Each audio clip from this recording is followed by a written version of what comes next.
Para esta predicación tengo algo muy sencillito, un tema muy sencillo, pero que de alguna forma lo sencillo no le quita lo profundo, y no profundo porque yo lo vaya a hacer profundo, sino porque el tema en sí es una cosa que todos nosotros deberíamos reflexionar, y es la invitación que traigo para vosotros hoy. Que podáis reflexionar, y a lo mejor yo no puedo hablar con la profundidad que el tema lo requiere, pero yo simplemente quiero haceros una pequeña invitación a que pensemos en algunas cosas y ya vosotros, en vuestra intimidad con Jesús, tratéis de ahondar en ello. Creo que alguna vez, si llevas tiempo en la iglesia, habrás escuchado una famosa frase que se le atribuye a Karl Barth, un teólogo del siglo XX, que dijo: a la hora de predicar, hay que predicar con una Biblia en la mano y con el periódico en la otra.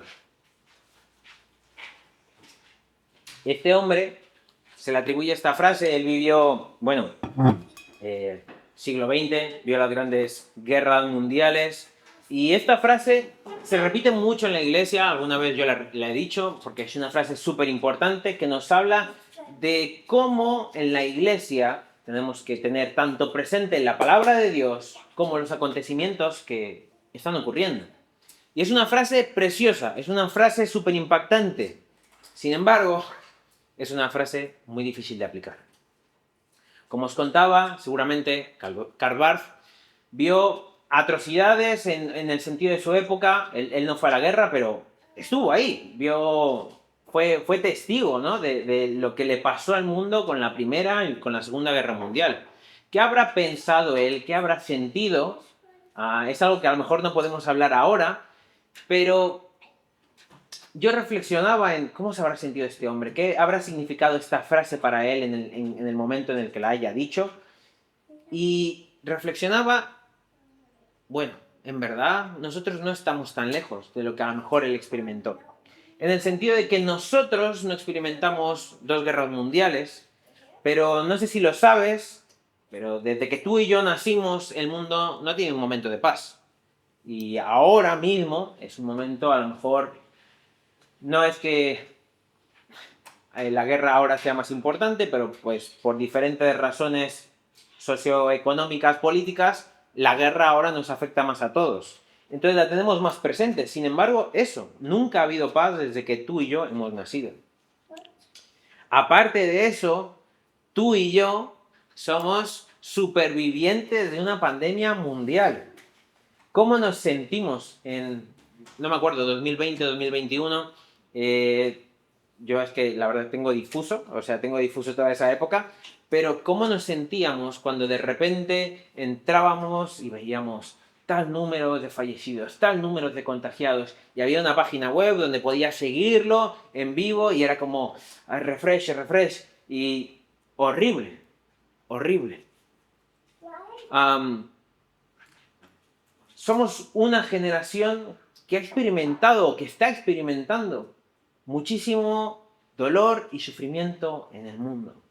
Somos una generación que las cosas que hemos vivido provocan muchísima ansiedad, provocan muchísimos miedos y dificultades. Y a lo mejor alguno podría decir, bueno, sí, todo eso es cierto, pero dentro de lo que cabe vivimos en un país bien, lo cual es totalmente cierto, gracias a Dios. Aunque en España ocurren cosas, digamos que es un país con un bajo índice de criminalidad, podemos estar relativamente seguros si caminamos por la calle. Sin embargo, cada vez el dolor se vuelve más presente por muy bien que estemos aquí. Vemos a gente en necesidad, vemos gente en la calle, vemos personas sufriendo, perdiendo hogares, etc. No me tengo que yo inventar cosas. Puedes salir a tu casa y ver gente en necesidad. Entonces, vivimos en un mundo donde mires hacia donde mires, verás algún tipo de dolor o injusticia. ¿Por qué te cuento todo esto? Bueno, para que des una pequeña aportación mensual. No, bro.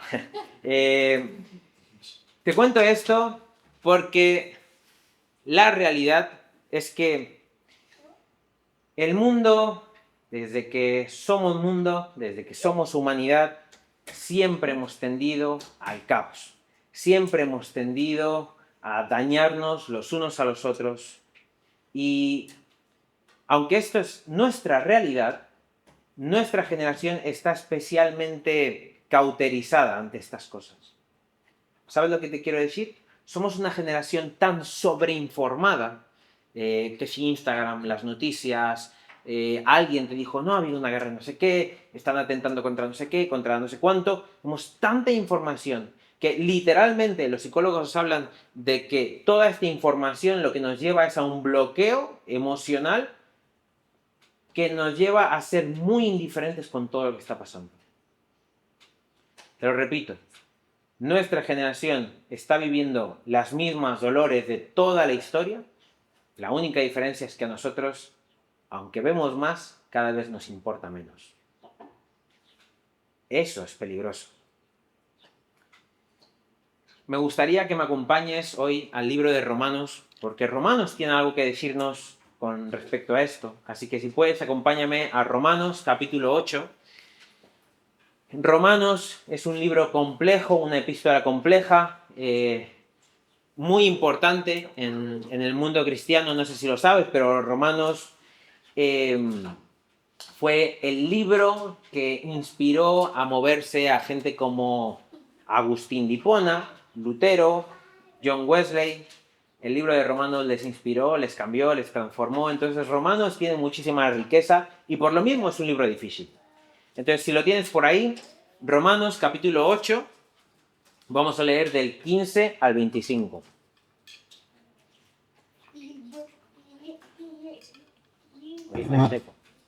Vale. Y dice, versículo 15. Y ustedes no han recibido un espíritu que los esclavice al miedo. En cambio, recibieron el Espíritu de Dios cuando Él los adoptó como sus propios hijos. Ahora lo llamamos Abba Padre. Pues su Espíritu se une a nuestro Espíritu para confirmar que somos hijos de Dios. Así que como somos sus hijos, también somos sus herederos. De hecho, somos herederos junto con Cristo de la gloria de Dios, pero si vamos a participar de su gloria, también debemos participar de su sufrimiento. Sin embargo, lo que ahora sufrimos no es nada comparado con la gloria que Él nos revelará más adelante. Pues toda la creación espera con anhelo el día futuro en que Dios revelará quiénes son verdaderamente sus hijos. Contra su propia voluntad, toda la creación quedó sujeta a la maldición de Dios. Sin embargo, con gran esperanza, la creación espera el día en que se unirá junto a los hijos de Dios a la gloriosa libertad de la muerte y la descomposición. Pues sabemos que hasta el día de hoy toda la creación gime de angustia como si tuviera dolores de parto. Y los creyentes también gemimos, aunque tenemos al Espíritu de Dios en nosotros como una muestra anticipada de la gloria futura, porque anhelamos que nuestro cuerpo sea liberado del pecado y el sufrimiento. Nosotros también deseamos, con una esperanza ferviente, que llegue el día en que Dios nos dé todos nuestros derechos como hijos adoptivos, incluso el nuevo cuerpo que nos prometió. Recibimos esa esperanza cuando fuimos salvos. Si uno ya tiene algo, no necesita esperarlo. Pero si deseamos algo que todavía no tenemos, debemos esperar con paciencia y confianza. Bueno, aquí Pablo suelta sus joyas, suelta sus bombas, que de nuevo son muchísimas para abordar en una predicación, pero quiero que te tomes un minuto en volverlo a leer tú solo. Así que vuélvelo a leer y simplemente guarda en tu corazón qué ideas son las que te llaman la atención. Tómate un minuto para volverlo a leer. Señor, yo te pido que nos hables a través de tu palabra y que aquellas cosas que de estos versículos le destacan a cada uno, que le permites guardarlo en su corazón y meditarlo en estos días, porque yo sé que tú nos quieres hablar a través de tu palabra, Padre. En el nombre de Jesús. Amén. Quiero pedirte que si algo te ha llamado la atención, lo escribas y de nuevo lo medites a lo largo de la semana. Un ratito con la Biblia te va a tocar más de lo que te puedo tocar yo con 20.000 predicaciones. Entonces, Dale una oportunidad deja que Dios te transforme a través de la Biblia. Hoy, por mi parte, yo te quiero hablar de 3 ideas que me han parecido súper fundamentales de estos versículos. Primero, simplemente quiero darte un poco de contexto. El libro de Romanos tiene muchísima información, pero si te lo pudiera condensar mucho, Romanos nos habla de que la humanidad perdió su esperanza. Sin embargo, tenemos una nueva esperanza en Jesús. Ya no se trata de seguir las leyes, porque Romanos habla mucho a un público judío. Es una iglesia dividida, hay gentiles, hay judíos, ahí están estas típicas luchas del Nuevo Testamento. Entonces ya no se trata de seguir leyes, se trata de la salvación por medio de la fe en Jesús, que no es falta de acción, que es lo que a veces se entiende, ¿no? La fe siempre va acompañada de obras, pero la salvación es por medio de fe en Jesús. Jesús es ese camino que nos lleva a la salvación. Romanos nos habla de que somos una humanidad caída, y de hecho él habla constantemente de Adán, la humanidad caída, pero que en Jesús es un nuevo Adán. En Jesús tenemos una nueva humanidad. Entonces, en estos versículos, en el capítulo 8, llega un punto en el que Pablo viene como sintetizando estas ideas y dice, mira, el cristiano sufre, no nos engañemos. Durante mucho tiempo, algunos cristianos, a la hora de compartir el evangelio, a la hora de evangelizar, el cristiano le gustaba vender el evangelio como esa píldora que nos iba a ayudar a ser felices, a evitar el sufrimiento, íbamos a encontrar sanidad, íbamos a encontrar esperanza, íbamos a encontrar propósito. Y, ojo, no es que sea mentira, es una verdad a medias. En Jesús podemos encontrar todas estas virtudes. En Jesús podemos encontrar sanidad, restauración, esperanza, gozo, felicidad. En Jesús. Pero el cristianismo no es Jesús. El cristianismo somos los seguidores de Jesús, y cuando entablamos una relación con Jesús, si bien podemos encontrar estas cosas, no significa que no suframos todas estas virtudes, todos estos regalos que obtenemos al ser seguidores de Jesús, no quitan el sufrimiento. Pablo es súper claro. Y si en Jesús, y en Romanos lo decía, si compartimos la gloria de Jesús, también tenemos que compartir el sufrimiento. La Biblia es muy clara con respecto al tema. El cristiano sufre. Y desde el Antiguo Testamento hasta el Nuevo Testamento tenemos un montón de versículos, incluso libros dedicados al sufrimiento del ser humano. Déjame leerte algo que saqué de un libro y me encantó. Dice, la revista Current Events, comenta acerca de las cifras. En el mundo actual hay más de 200 millones de esclavos, más que cualquier otra época de la historia.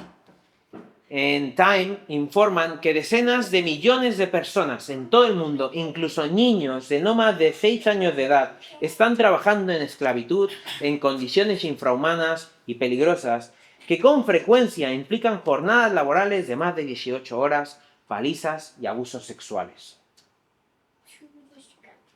El mundo está caído, el mundo está corrupto, y es todo por nuestra culpa. Como seres humanos y sobre todo como personas que creemos en Jesús, a veces somos incapaces de conciliar la idea de un Dios bueno y un mundo totalmente corrupto. Y aunque, esto puede generar mucho tipo de conversaciones, hay una respuesta fácil y sencilla. Porque Dios nos ama, Dios nos dio libertad. Y con la libertad van responsabilidades. Nosotros somos responsables de que el mundo esté como esté. Porque la gente no sabe amarse ni respetarse, es que hay robos, hay abusos sexuales, hay peleas, hay conflictos. No es una cosa que hace Dios.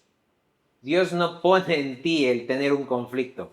Tú tienes el conflicto porque somos egoístas, porque somos personas caídas, porque somos personas que preferimos pisar a que nos vayan a pisar a nosotros, ¿no? Entonces, porque Dios nos ama, nos da libertad. Y en nuestra libertad nosotros decidimos cometer todos estos errores.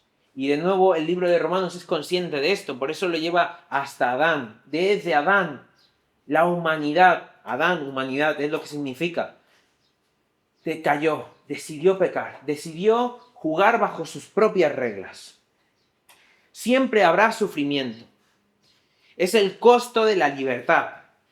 Pero ¿cómo enfrentamos ese dolor? Podemos enfrentar todo este dolor, todo este sufrimiento de dos maneras. Podemos enfrentarlo con Jesús o podemos enfrentarlo solos. Esto es una cosa que constantemente los cristianos, por alguna razón, tengo la sensación de que olvidamos.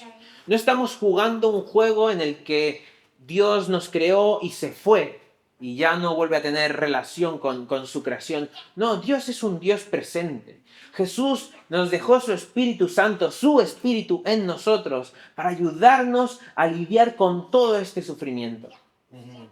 Si dejas de ser cristiano, que cualquiera de nosotros puede dejarlo, puede dejar de ser cristiano en cualquier momento, no significa que vayas a ser más feliz. A lo mejor sí, pero el sufrimiento va a seguir ahí. Entonces, ¿qué respuesta damos al sufrimiento?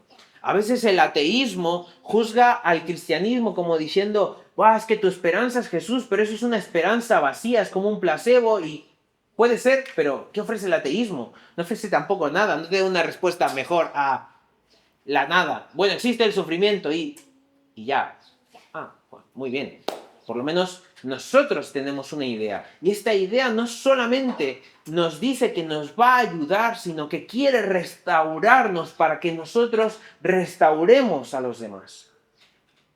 Y esta es la segunda idea que quiero compartir. La primera, el cristiano sufre. La segunda, súper importante, con el sufrimiento o a pesar del sufrimiento, como cristianos podemos tener esperanza.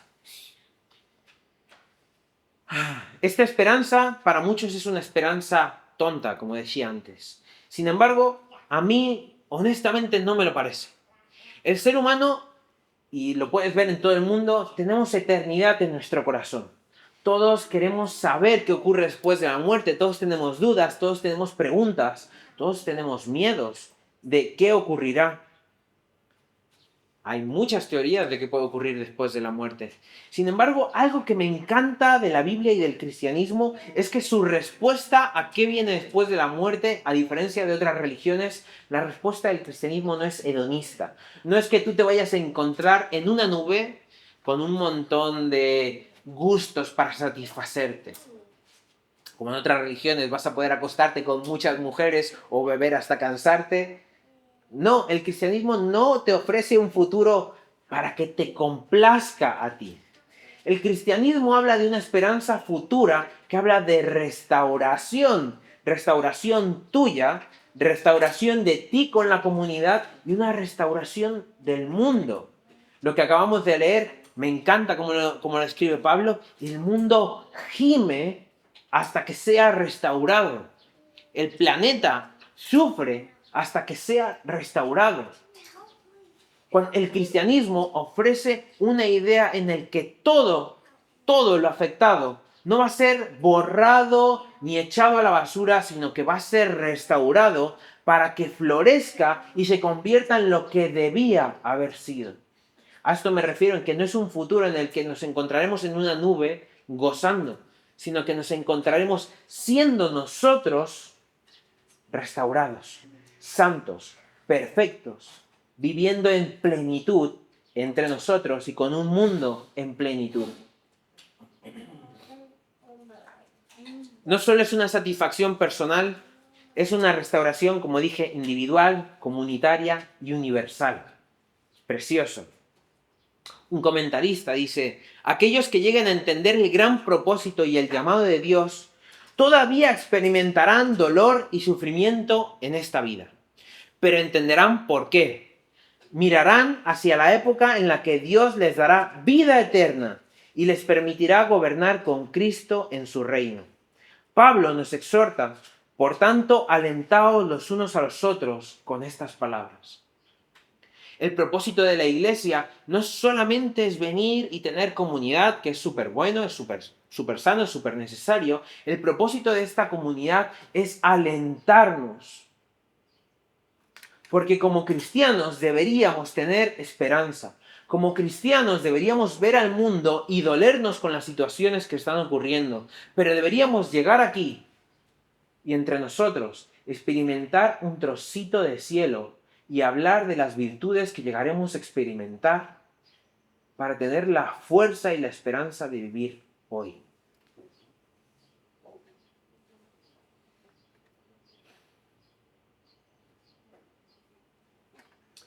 La tercera idea que quiero comentarte, y lo dice Romanos, esperanza requiere esperar.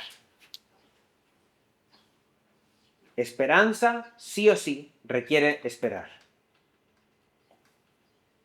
No necesitas esperanza si ya lo tienes. Nosotros necesitamos esa restauración. Necesitamos tener esperanza porque anhelamos algo mejor. Sin embargo, estos versículos de Romanos tienen un fascinante eco que se repite mucho en la Biblia del ya, pero todavía no. Cuando Jesús viene y dice, el reino de Dios ha llegado, es un ya llegó, pero no está totalmente aquí. Tenemos un atisbo, tenemos una gota, podemos experimentar momentos puntuales del reino, pero el reino en su plenitud aún no está. Entonces, Romanos nos habla de que va a haber sufrimiento. Habrá una esperanza, pero hoy podemos empezar a experimentar gozo, satisfacción, plenitud cuando nos ayudamos los unos a los otros, cuando nos alentamos. La restauración vendrá, pero nosotros debemos trabajar para la restauración hoy. ¿Por qué te digo esto? Algunas teologías entendieron esto como que debíamos despreocuparnos por el mundo. Debíamos abandonar porque el mundo está corrupto, el mundo está caído, ya todo está mal, no es mi trabajo hacer nada, ya Dios vendrá algún día, restaurará todo y nosotros nos iremos al cielo y bailaremos en una nube. Y eso es una visión un poco pobre de cómo deberíamos ser los cristianos. Bajo esa regla de 3, tú y yo también estamos perdidos, bueno, sí, los ultracalvinistas, básicamente es lo que piensan, y ya está, Dios salvará a unos cuantos y no tengo que hacer nada por mí, ya Dios hará cosas, ¿no? No es así. Jesús nos invita a entablar una relación con Él, nos invita a ser seguidores de su reino, a cumplir las normas del reino de Dios, porque las normas del reino de Dios me van a traer amor, gozo, paz, esperanza, vamos a poder ser más felices, vamos a poder hacer más felices a los demás. Entonces, nuestro trabajo como cristianos es entablar una relación profunda con Jesús, pero todo lo que Jesús nos dé es para nosotros construirnos en ser mejores representantes de Jesús. Bajo esta idea, nosotros no podemos abandonar nuestros cuerpos, no podemos abandonar nuestras relaciones, pero tampoco podemos abandonar el mundo. Dios restaurará esta tierra, pero nuestro trabajo es cuidar de ella lo máximo hasta que Dios venga. Es un ya, pero todavía no. El reino se hace presente cuando nosotros vivimos y traemos el reino. Y nosotros no traemos el reino de Dios hasta que entendemos que traer el reino de Dios no solamente es alimentar a una persona con hambre, sino cuidar la tierra. Cuando cuidamos de la tierra, de la creación, traemos el reino de Dios. Estamos restaurando, estamos haciendo una pequeña obra de algo que Jesús cuando venga hará en forma gloriosa. Soy participante del reino cuando cuido de la tierra, cuando cuido de los demás, de los enfermos, de los pobres, de las personas que están sufriendo. La increíble promesa de esta herencia conjunta, ser hijos de Dios en su familia eterna, nos ayuda a explicar por qué debemos sufrir. Si nuestro futuro fuera simplemente descansar en el cielo y contemplar a Dios eternamente, Él podría ya dejarnos aquí y protegernos de toda adversidad y dolor. Semejante futuro no exigiría nada de nosotros. Pero nuestro futuro es muchísimo más grande que esto. Mientras más grandes sean las responsabilidades que Dios nos tiene preparadas, más grandes serán los desafíos que tendremos que afrontar para poder cumplirlas. Por esta razón, somos iglesia. Animarnos y trabajar juntos por nuestras vidas y por restaurar el mundo y una sociedad que gime de dolor. Tenemos, y esto me encanta del cristianismo, un Dios que se identifica con nuestro dolor. De nuevo, nuestro Creador no es un ser que se fue, sino es un ser que aún pudiendo decir, sí, yo me identifico contigo porque te he creado, no se quedó ahí, se hizo carne y dejó que todos los problemas económicos, políticos, sociales, emocionales, psicológicos, físicos, le afectaran. Jesús vivió en un pueblo que estaba oprimido por otro y lo hizo por elección propia. A veces pensamos tan poco en esto, pero Jesús eligió cuándo venir al mundo y eligió venir a un mundo en un momento en el que si se revolucionaba un poco lo iban a crucificar. A lo mejor era parte de su plan más bien. Pero Él no es ajeno a nuestro dolor. Él no es ajeno a lo que sentimos cuando vemos las guerras. Él no es ajeno cuando nosotros vemos el hambre y el dolor en las personas. Tenemos un Dios que ha sentido el sufrimiento en su carne propia. Y la esperanza que tenemos es que como Él lo ha sufrido, Él nos promete que algo mayor vendrá. Y es algo que me encanta de estos versículos de Romanos. El sufrimiento que tenemos hoy es grandísimo, pero la esperanza que vendrá después hace que el sufrimiento de hoy valga 100% la pena. No va a ser nada comparado con todo el bienestar que vamos a experimentar en el futuro. Entonces yo te pregunto hoy, ¿qué vamos a hacer? No podemos apartar la mirada sin más. No podemos caer en el error de nuestra generación de ser una generación cauterizada que ya no siente ni se duele cuando ve el dolor del mundo. Debemos llenarnos de Dios para mirar al mundo y decirles que hay esperanza. Y quiero ser un poco incisivo en esto.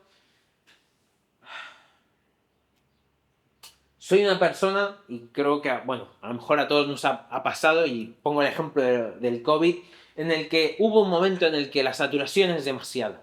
Y a veces hay que apartar la mirada porque la saturación, la información, las malas noticias son demasiadas. Y yo lo entiendo, y yo lo hago. Yo a veces tengo que apagar el móvil o salir de redes sociales porque me afecta emocionalmente y simplemente a veces me encuentro triste. No te estoy diciendo que te expongas simplemente a la maldad y a las noticias para ser una persona que estés triste todo el día. No me refiero a eso, pero me refiero a que como cristianos deberíamos sentir dolor, deberíamos sentir indignación y deberíamos poner un grito en el cielo ante ciertos abusos o ante ciertos problemas. El cristianismo nunca ha sido una religión de gente pasiva. El cristianismo siempre ha tenido la bandera de ir y luchar por las injusticias.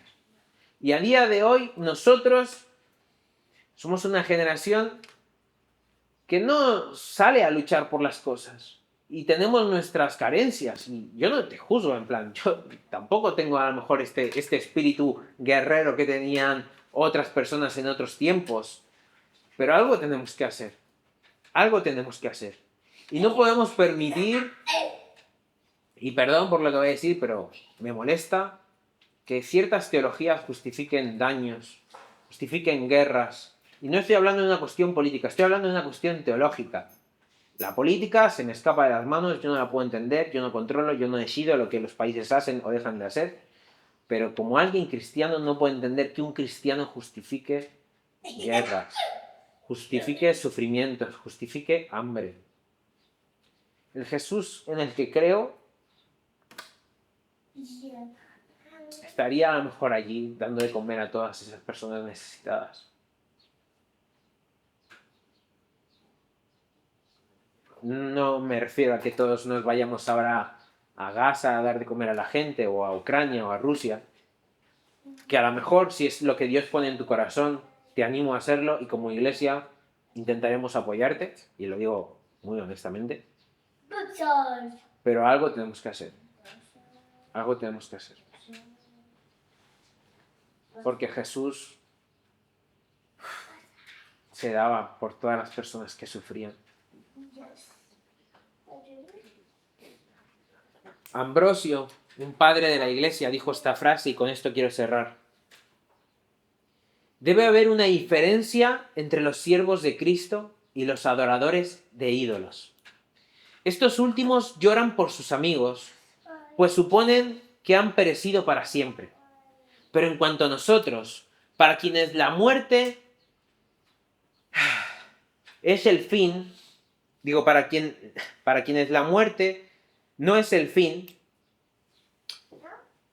sino solo un pequeño paso, ya que nuestra naturaleza misma será renovada y mejorada, la llegada de la muerte enjugará toda lágrima. Aquí Ambrosio está destacando algo que me encanta. En medio de todo este sufrimiento del que te estoy contando, en medio de todo este dolor y de mirar al mundo y su injusticia, y de que nos debe doler y nos debe afectar y debemos actuar, jamás debemos perder nuestra esperanza. Lo que nos diferencia a nosotros del resto del mundo es que nosotros tenemos la convicción de que tenemos a alguien que salva, restaura y comienza a restaurarnos en esta vida y nos restaurará completamente en la siguiente. Tenemos un motivo de alegría en medio de todo este tiempo de guerra e incertidumbre. Tenemos un Dios que nos entiende. Tenemos un Dios que nos promete gozo y plenitud por completo. Si me podéis ayudar a repartir la Santa Cena. Mientras comían, Jesús tomó el pan, lo bendijo, lo partió y les dio diciendo: tomad, esto es mi cuerpo. Después tomó la copa y, habiendo dado gracias, se la dio también. Y bebieron de ella todos, y les dijo: esto es mi sangre del nuevo pacto, que por muchos es derramada. Os aseguro que no beberé más del fruto de la vid hasta el día aquel en que lo beba de nuevo en el reino de Dios.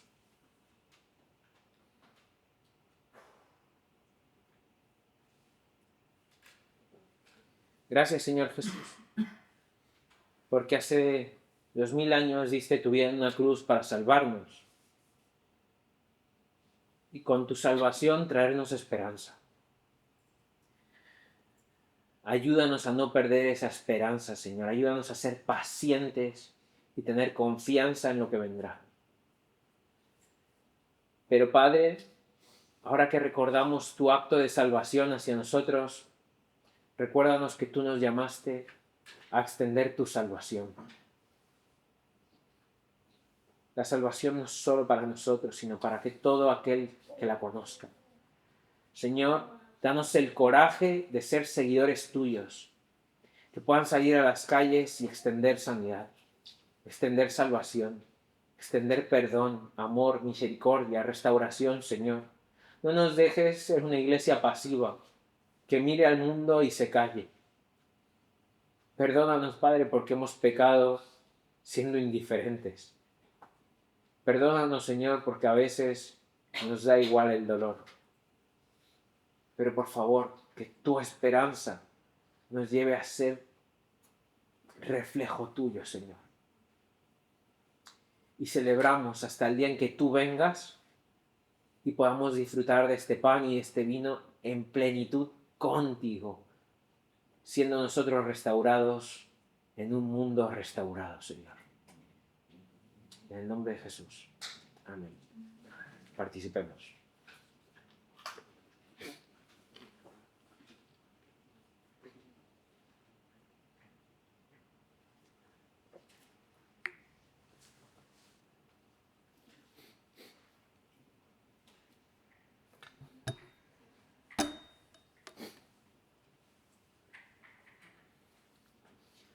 para despedir, simplemente me gustaría cerrar con un pequeño versículo de Números. De nuevo, solamente le digo, por favor, escríbele a Elisa, se nos va. Bendícela, deséale que le vaya bien ahora en lo que va a ser. Y ahora que vuelves a casa, guarda lo que puedas de esta predicación, intenta aplicarlo como puedas. Y como iglesia, no estamos aquí solamente para proponer cosas que hacer. Como iglesia estamos aquí para acompañar en qué hacer. Entonces, si Dios pone en tu corazón algo, coméntalo y ojalá que como iglesia podamos acompañar. Cierra los ojos y trata de orar estas palabras. Que el Señor nos bendiga y siempre nos proteja. Que el Señor nos sonría y sea compasivo con nosotros. Que el Señor nos mire cara a cara con amor y nos dé su paz. Que sea así, Señor. En el nombre de Jesús. Amén.